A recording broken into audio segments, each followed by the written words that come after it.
Welcome back to the Deep Dive. Today, we're ripping open something really essential. It's about sounding confident, sounding natural in English. We're talking about expressing your opinions. Mm-hmm. Think about it. I mean, from the moment you wake up, deciding what you think of the weather, right? Yeah. To talking about your job, your hobbies, the news. Everything. Or just that movie you streamed last night. Yeah.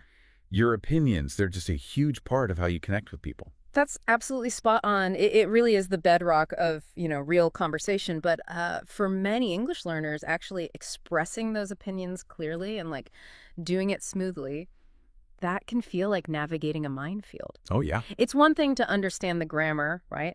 But it's another thing entirely when someone actually looks at you and says, "So what do you think?" Right. That question. Yeah. And suddenly those simple questions, things like, "Was the food good?" or maybe, "Did you like the presentation?" they can trigger this moment of panic almost. Mm-hmm. You Yeah. just freeze. You might freeze up, yeah, or stumble over just saying, "I think," or maybe default to those super short, kind of unsatisfying answers like, "It was okay." Or the classic shrug, I don't know. Exactly. I don't know. We've all been there, I think. Definitely. It's that feeling, isn't it? You have the thought in your head, but the words, they won't come out structured or, confident. And as the material we've been looking through really highlights, in many English-speaking environments, Yeah. especially places like the US or the UK, there's this kind of strong expectation. When you state an opinion, you'll also provide some context, Yeah. right? Some reasoning. Yeah, some reasoning or maybe an example to back it up. Right. Precisely. Just saying something like, "The meeting was bad," doesn't really, it doesn't contribute much, does it? Right. Why was it bad? Was it disorganized? Did key people not show up? Was the agenda just ignored?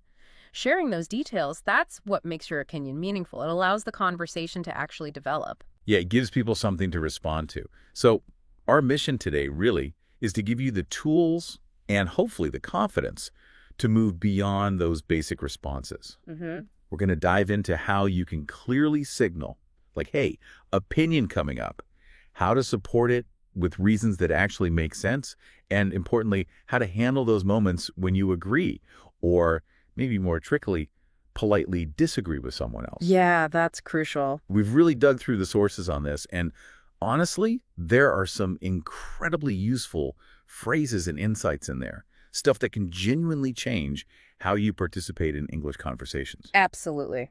So should we get straight into it, the foundational elements? Let's do it. Okay. So how do we start a sentence? How do we structure it in a way that immediately tells the listener, okay, here comes my personal take on this? Right, it's like putting up a little flag, isn't it? It prepares the listener. Sure. Instead of just launching into a sentence and hoping they figure out it's your opinion, these phrases signal it right up front. It just makes your communication much clearer, much more structured. And while, I think is always there. It's the default, yeah. It is. But relying only on it can sometimes sound a bit repetitive, maybe even a little uncertain. It can, yeah. It can lack a bit of punch sometimes. And the material we've looked at gives us some fantastic, really common alternatives. Yes, and having a few of these go-to phrases in your back pocket is really beneficial because they each have a slightly different nuance, a different flavor, which is where it gets interesting. Okay, lay them on us. Let's start with the fundamentals. Okay, fundamental number one, the absolute classic, in my opinion. Can't go wrong with that one. Nope. It's straightforward, universally understood. It works in pretty much any context, from a formal discussion right down to a casual chat. So, if someone asks about a new policy at work. Perfect example. You could say, "In my opinion, the new policy on remote work is a step in the right direction because it offers greater flexibility." See? Clear signal, clear opinion, clear reason attached right there, concise. Okay, that's the reliable workhorse phrase. Yeah. What if you want to make it sound a bit more personal? Oh. This is really your view. Good question. That's where I personally believe that comes in handy. Adding personally. Exactly. Adding personally puts just a little bit more emphasis on the fact that this is your individual conviction, your specific belief. Okay. It's often used for maybe stronger beliefs or perhaps when you want to differentiate your view from, say, a general consensus or what might be officially stated. Oh, okay. Like if everyone else thinks one thing, but you feel differently. Precisely. Or even if it's just a deeply held value. For instance, if you're discussing something like climate change, you might say, well, I personally believe that individual actions, like reducing plastic use, can make a significant collective impact even if systemic change is also necessary. It kind of underscores your personal commitment to that belief. Got it. So that adds a layer of conviction.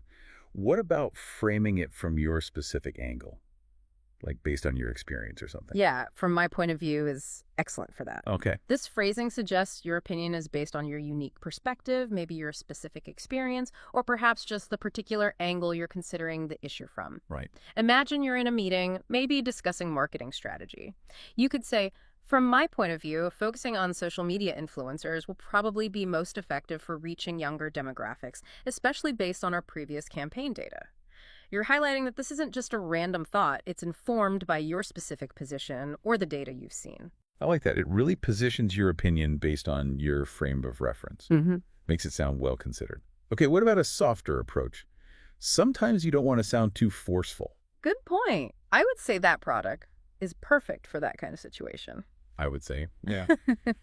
It sounds a little less assertive, maybe a bit more cautious than in my opinion, or I believe. It's often used when you're offering an opinion, but perhaps you don't want to sound overly strong, or maybe when you're just summarizing a thought you've been mulling over. Okay, give me an example. Sure. If someone asks about, say, a really challenging project you just finished, you might respond, well, I would say that the biggest hurdle we faced was probably coordinating schedules across all those different time zones. See? It's stating your conclusion, but it doesn't hit the listener over the head with some definitive declaration. It's softer. Yeah, that feels very collaborative almost. Maybe good for brainstorming sessions or something like that. Exactly. It's more suggestive, less dogmatic. And then there's another useful one, as far as I'm concerned. Okay, as far as I'm concerned, how does that one work? This one is often used to state your opinion on something that matters specifically to you. It sometimes implies that, other aspects or other opinions might exist out there, but this is the part you care about or have a strong feeling about. Ah, so it limits the scope a bit. Yeah. To what's important to you. Kind of, yeah. Or focuses it. If the city is debating, say, building a new park, you might chime in with, well, as far as I'm concerned, the location they've chosen is terrible. It's just too far from where most families actually live. You're focusing the relevance of your opinion specifically on that point, the location, which is what's important from your perspective, maybe as a parent, for instance. Right, okay. It carves out the scope of your opinion, like you said, or highlights your main concern. Got it. Let's try using these with that example from the material. The question was, what do you think about learning English online? Great question. Okay, so instead of just it's good or it's bad, let's apply these phrases. Okay, with in my opinion. Right. In my opinion, learning English online is highly effective because it allows you to customize your learning pace. Simple. Clear signal, clear opinion, clear reason, right there. Nice. And using I personally believe. Okay. I personally believe that online English learning is a great option for busy people, though it does require a high level of self-discipline. So here, you state your belief, you target the audience, busy people, and you add that crucial condition, self-discipline, which shows a more, rounded perspective. It's not just blindly positive. Yeah, adds that nuance. Okay, and from my point of view. You could say something like, from my point of view, the major advantage of online learning is the access it gives you to native speakers from all over the world, something you don't always get easily if you're learning locally. This frames the opinion around your specific focus, that global access, the interaction, as being the primary benefit you see. Wow, okay. Just listen to how much richer those responses are compared to it's good. Big difference, right? Huge. They're not just providing information.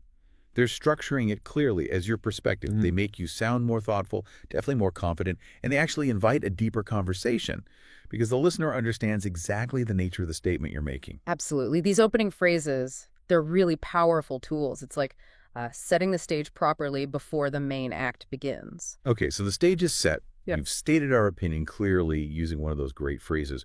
But as we kind of touched on earlier, just stating what you think. That's often only half the job in English, isn't it? The material we looked at makes a really strong case that the why is just as important, maybe even more so sometimes. Crucial. Absolutely crucial. Think of it like building a little argument and conversation. The opinion is your conclusion, right? But the reasons, those are your evidence. Without the reasons, the conclusion just kind of hangs there. It feels unsupported, maybe even arbitrary. Why do you think that? But adding reasons makes your opinion sound logical, informed, And definitely more persuasive. It shows you've actually thought about the topic beyond just a gut reaction. And it gives the person you're talking to something concrete to actually engage with, right? Exactly. They can understand your logic, maybe ask follow-up questions about your reasons, or perhaps offer counter reasons if they see it differently. The conversation can actually move forward. Right. And the sources highlight some key phrases specifically for connecting your opinion to the explanation that follows. Yes, these are like your transition words, your signposts that create that smooth flow between the opinion statement and the support. Okay, what do we got? Well, maybe the most explicit one is, the reason I think that is because... Very direct. Very direct. You are literally saying, here's my opinion, and now I'm going to tell you the cause, the reason for it. So if you said, in my opinion, that new smartphone is just too expensive, you could follow right up with, the reason I think that is because you can find similar models, with comparable features being sold at a much lower price point. It makes that connection completely undeniable. Okay, super clear. Is there a more casual version? That feels a little formal sometimes. Yeah, definitely. That's because is a really common, slightly more informal way to do the same job. Okay, that's because... Simple. If you just said, I think online learning is great, you could immediately add, that's because I can study literally anytime, anywhere that suits me. It's just a simple cause and effect link. Very natural. Simple and effective. I like it. And what if you have, multiple points? You don't want to just keep saying, that's because. Good point. No, you need variety there. So one reason for this is, or even just one reason is perfect when you have several pieces of evidence or several points to make. Yeah. It signals that you're about to present the first point in what might be a list of supporting ideas. You might say, I believe renewable energy is definitely the future. One reason for this is that the cost of solar and wind technology has just dropped dramatically in recent years. Okay. And then you can naturally continue. And another reason is, of course, the increasing global concern about climate change. Ah, I see. So it structures your argument really nicely. It tells the listener, okay, buckle up. Maybe there's more than one point coming. Exactly. It adds that organization. It helps the listener follow your train of thought. And finally, the absolutely indispensable phrases, for example, or for instance. Oh, yeah. Examples are key. They are vital. These phrases are crucial for moving from a general statement or reason to a specific illustration.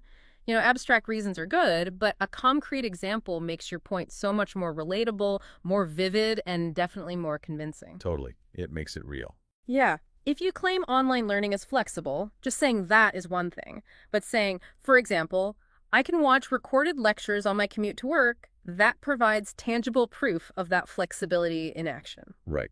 Okay, let's try that other example from the material again. Do you think watching TV is a good way to learn English? Instead of just a plain yes, how do we build that out using reasons and maybe an example? Okay, let's make that simple yes much more meaningful. Using because. Yes, I definitely think watching TV helps because you get exposed to how native speakers actually talk in real situations, including slang and natural rhythms, the stuff you don't always get in textbooks. Okay, so you're not just saying that it helps, but how it helps the exposure to natural speech. Exactly. Now, with one reason. How would that sound? You could say, yes, I think watching TV is pretty useful. One reason is that it significantly improves your listening comprehension over time. And maybe you follow up with, another reason is that you naturally pick up new vocabulary and, importantly, idiomatic expressions in context. Okay, so you're providing specific linguistic skills that get developed. Listening, vocab, idioms. Right. You're breaking it down. And then an example. Yeah, add an example to that. You might add something personal, like, for example, I actually learned the phrase hang in there just from watching a sitcom.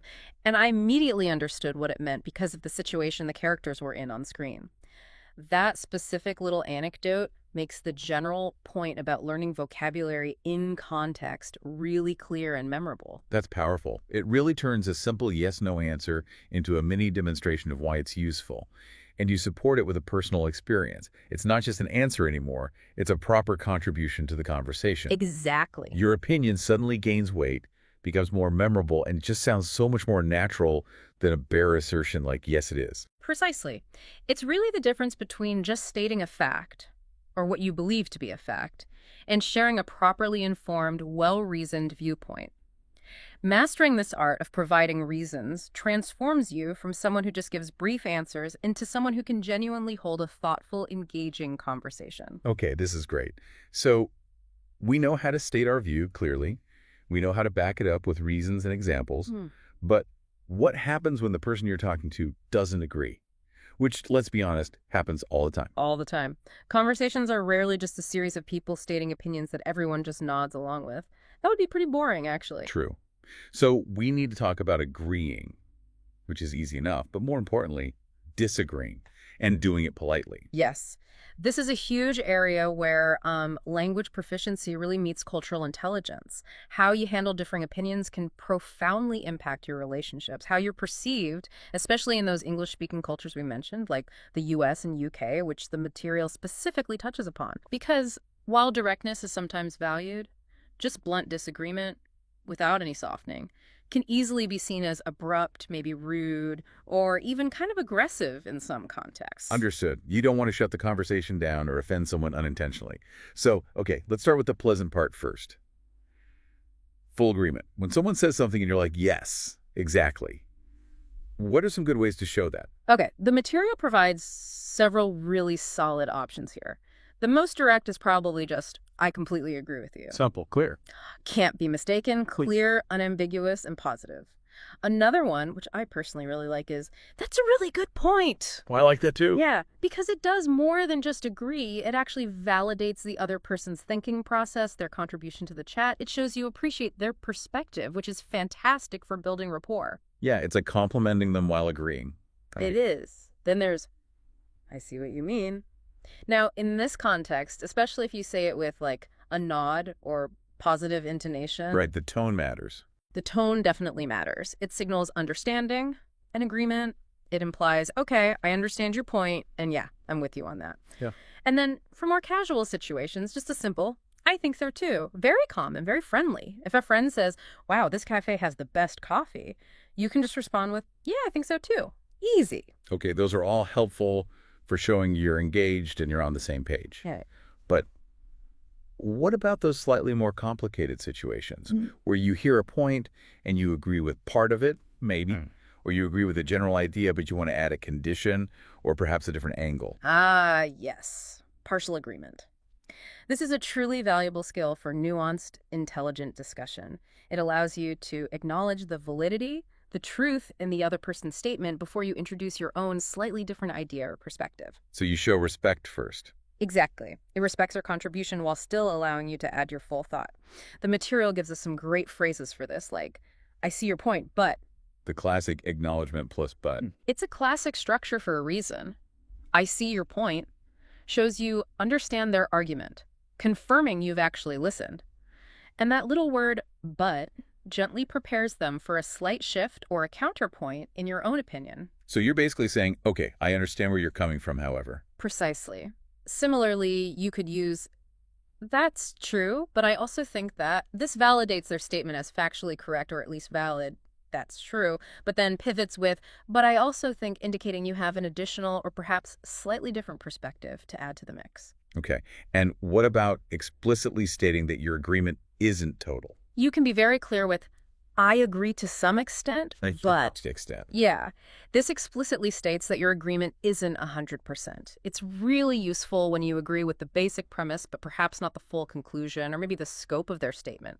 For instance, I agree to some extent that the project deadline is tight, but I also believe we have the resources to meet it if we prioritize effectively. Oh, okay. So you're agreeing it's challenging, tight, but disagreeing that it's like impossible or completely unmanageable. Exactly. You find the point of agreement first. Okay. The material used that fast food example here, didn't it? Someone says, fast food is terrible for your health. How would you use partial agreement there? Because just saying no, it's not sounds argumentative. Yeah, that's a perfect scenario for this. Instead of that blunt no, it's not, which, as you say, kind of shuts down the conversation, you can use partial agreement beautifully. You could say, I see your point, but I think it's probably fine if you just eat it in moderation. Okay. See, you're acknowledging the validity of their health concern. I see your point. Because, let's face it, excessive fast food is terrible for your health. That's true. But then you introduce that crucial caveat in moderation, which is your differing opinion or your added nuance. You're agreeing with the negative effects in general, or when consumed in excess, but disagreeing about its impact when consumed moderately. That sounds so much less confrontational. And much more reasonable, actually. It shows you're not just dismissing their view out of hand, you're just adding a condition or a different perspective. Absolutely. It's really about finding common ground where you can, or at the very least, showing respect for their perspective even when you're about to introduce your own. Now, sometimes you just fundamentally disagree. Right. No partial agreement possible. No partial agreement possible. How do you navigate that politely? Yeah, that often feels like the trickiest part, doesn't it? Especially if you come from a cultural background where direct disagreement is generally avoided. You really don't want to offend someone or appear rude, but you also need to voice your actual opinion sometimes, especially if asked or if it's important to the discussion. Precisely.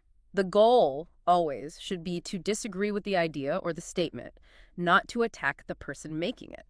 Crucial distinction. Absolutely. And the sources give us some really useful, softer ways to signal disagreement without sounding harsh or aggressive. Okay, let's hear them. One very gentle approach is, I'm not sure I agree with that. I'm not sure. Yeah. It frames the disagreement not as the other person being factually wrong, but more as your personal uncertainty or your lack of full agreement with their statement. It's quite indirect, and it leaves the door open for more discussion. For example, if someone says, the government should just cut all taxes immediately, you might respond, I'm not sure I agree with that entirely. I guess I worry about how vital public services would be funded in that scenario. Yeah, it sounds hesitant, which definitely softens the blow compared to you're wrong. Right. Another really good one is, I see things a little differently. Oh, I like that phrasing. It's nice, isn't it? It frames the disagreement purely as a difference in perspective. Like you're both looking at the same object, but just from two different angles. Neither person is necessarily wrong. Your views simply diverge. Yeah. So, if you're discussing the best approach to solving a problem at work, you might say, that's one way to look at it. I suppose I see things a little differently. I think prioritizing speed over absolute perfection might be the better way to go in this specific case. That implies your opinion isn't a refutation of theirs, just an alternative view they might not have considered. Exactly. It kind of invites them to consider your angle without directly challenging theirs. And then a slightly more direct, but still generally polite option is, actually, I have a different opinion on that. Okay, using actually. Yeah, the word actually often serves to introduce a contrasting idea or maybe a gentle correction in a relatively polite way in English. And explicitly stating you have a different opinion is clear, but it avoids a blunt, I disagree, or that's incorrect.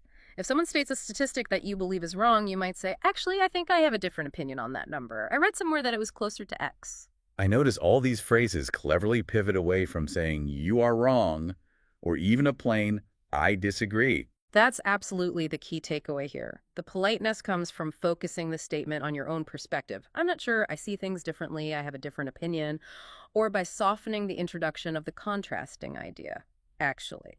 Mastering these gives you the ability to participate fully and honestly in discussions, even when there are conflicting viewpoints, without causing unnecessary friction or making people defensive.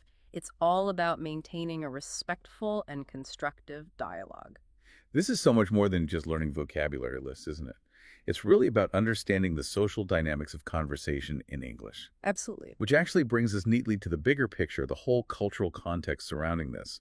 The material we reviewed highlights that expressing opinions is generally very common and even expected in many English-speaking cultures, specifically pointing to places like the US and the UK. Yes, and this is a really important point that the sources emphasize. Unlike some cultures where stating your opinion too overtly, or especially disagreeing directly, might be considered impolite or potentially disruptive to group harmony. Here, places like the US and the UK, generally speaking, having and voicing an opinion is seen as normal, healthy, and often even desirable. Whether you're in a casual chat with friends, a university seminar, or a business meeting, you're often expected to contribute your thoughts, your perspective. So it's not just about having the right words, but also understanding that the communicative environment actually encourages you or even expects you to use them. It's about active participation being valued. Exactly. However, and this is a big however, as we've just spent time discussing with polite disagreement, how you express those opinions matters greatly, and it can vary. The sources note that in the US and UK, while directness is possible, it's often paired quite carefully with politeness strategies. Right. So a direct, I disagree, and here's why, can work perfectly well because the here's why part immediately provides justification. It makes the disagreement about the logic or the evidence, rather than feeling like a personal rejection of the other person. That structure is actually a common way to be both direct and respectful of the other person's intelligence by engaging seriously with their reasoning. Ah, okay. Mm. It's like saying, I respect your point enough to actually explain why my view differs, rather than just dismissing it. Precisely put. And this contrasts quite significantly, as the material points out, with cultures where maintaining harmony or avoiding face loss for anyone involved is perhaps the paramount concern in conversation. Right. In those contexts, directly saying, I disagree, or maybe even just a plain no, might be avoided entirely. Instead, you might hear much softer, more indirect strategies being employed, like, for example, saying something like, that's an interesting idea. Ah, yes. The classic, that's an interesting idea phrase. Everyone knows that one can mean different things. It really can. And in cultures that prioritize indirectness, saying that's an interesting idea often doesn't actually mean, wow, I find your idea fascinating and I might adopt it. Right.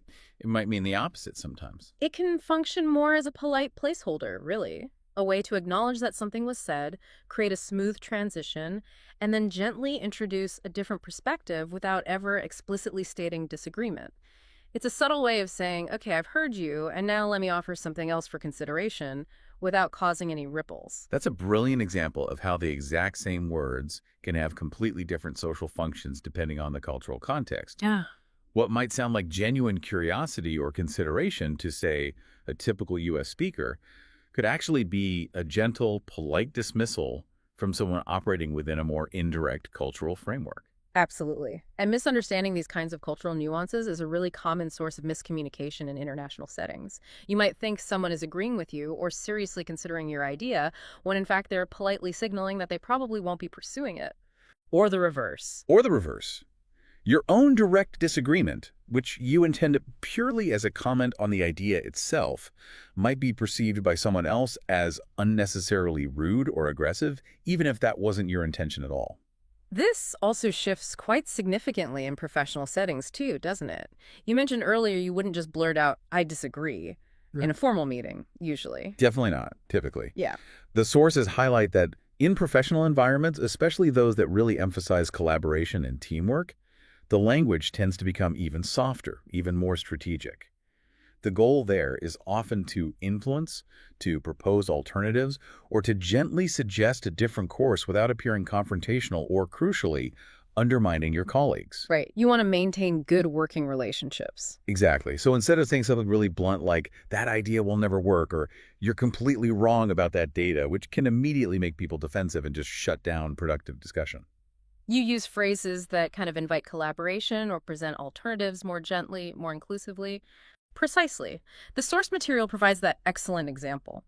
Using a phrase like, let's maybe look at this from a different angle, instead of a direct refutation like, you're wrong. Yeah, that's it. This phrase is incredibly effective. It doesn't invalidate the current angle being discussed. It just suggests exploring another possibility together as a team. It implies something like, your view is valid and has been heard, but perhaps there's another way to see this that we haven't considered yet.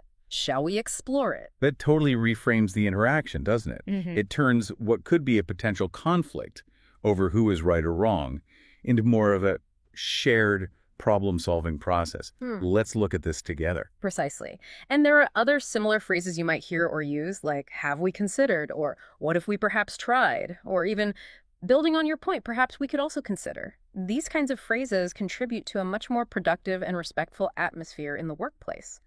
And the sources really underscore how vital that is for effective teamwork and good decision-making.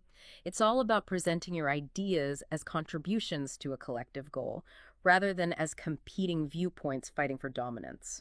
So, putting it all together, understanding these linguistic tools, the opening phrases, the importance of reasons, the different structures for agreement and disagreement, and then combining all of that with the cultural awareness of when and how to use them appropriately in different contexts, whether it's a casual chat or a formal meeting. That's really the key to becoming a skilled, effective communicator in English. It really is. It's about choosing your words, not just for grammatical correctness, but thinking about their impact and how they help build or potentially damage relationships. It truly is. It's at that step beyond just being understood, towards being perceived as thoughtful, professional, collaborative, and socially adept. A huge step. Okay, this has been incredibly insightful. We've covered a lot of ground, from the basic structure of stating an opinion right through to those really subtle cultural cues. Now, to bring it all home and make sure you listening can start using these ideas right away, the source material gives us a clear, practical challenge task. Yes, this is the crucial step, isn't it? Putting all this knowledge into actual practice. The challenge is designed to be pretty simple, but immediately applicable. Okay, what is it? Right. Step 1. Choose a simple question that asks for an opinion. The example given in the sources is a great, straightforward one. Do you think smartphones are good or bad? It's relatable, everyone has thoughts on it, and there are definitely points on both sides. Okay, simple question. Step 2. Step 2. State your opinion on that question using one of the introductory phrases we talked about earlier today. Pick one that feels comfortable for you, or one that seems appropriate for the specific nuance you want to convey, maybe, in my opinion. Oh, perhaps I personally believe. From my point of view, whichever fits. Got it. State the opinion clearly. Step 3. Step 3. Provide at least one reason, and or maybe a specific example, to support that opinion you just stated. And make sure to use one of those linking phrases we discussed, like because, or the reason for this is, or for example. Okay, let's take that smartphone example and just quickly demo it, combining all 3 steps right now. Say, if I think smartphones are generally good, I could say something like, okay, I personally believe smartphones are incredibly beneficial. Good start, using personally believe. Right. Primarily because they give us instant access to just a vast amount of information and connectivity. There's your reason linked with because. Yeah. For example, if I'm lost somewhere, I can get directions immediately on my phone, or, if I need to settle a quick debate with a friend about some fact, I can just look up the answer right there on the spot. Excellent. That's perfect. You used a clear personal belief statement. I personally believe. You gave a clear reason introduced by because, access to info connectivity, and then you supported it beautifully with 2 concrete, relatable examples introduced by for example.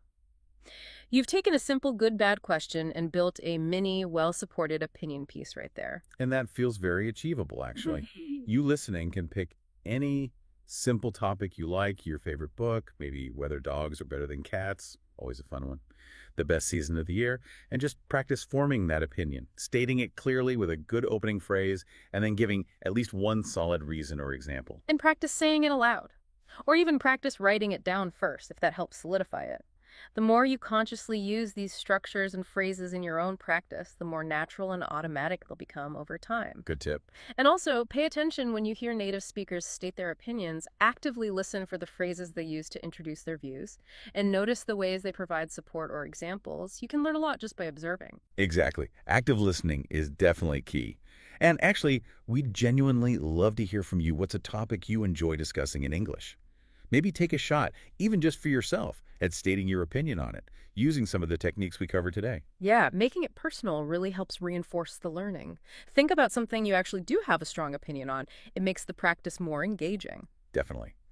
Before we wrap up completely, just a quick heads up, based on the sources we reviewed for this series, the next deep dive we're planning is set to tackle something else really practical. Common grammar mistakes that English learners often make, and importantly, how to actually fix them. Ooh, that's a big one. Addressing those persistent little errors is so key for building fluency and, importantly, confidence. Definitely worth tuning in for that one. Absolutely. So as we finish this particular deep dive on opinions, just remember that expressing yourself clearly in English is a skill. It's built on having a clear structure, providing good support for your ideas, and also having that crucial cultural awareness. It's not just about having thoughts. It's about communicating them effectively, clearly, persuasively, and when needed, politely. The phrases and insights we've shared today are basically your toolkit for doing just that. So start small, maybe with those simple topics we mentioned, and then gradually challenge yourself with more complex issues as you get more comfortable. Don't be afraid to voice your thoughts, your opinion, your perspective. It's a valuable contribution to any conversation. It really is. And remember, it's a continuous journey, this language learning thing. It involves ongoing learning and lots of practice. Every time you successfully manage to state an opinion clearly and back it up with a reason, you're not just speaking English, you're truly participating in the conversation. So keep talking, keep practicing, and enjoy making your voice heard in English. Indeed. Enjoy the journey. Until the next deep dive.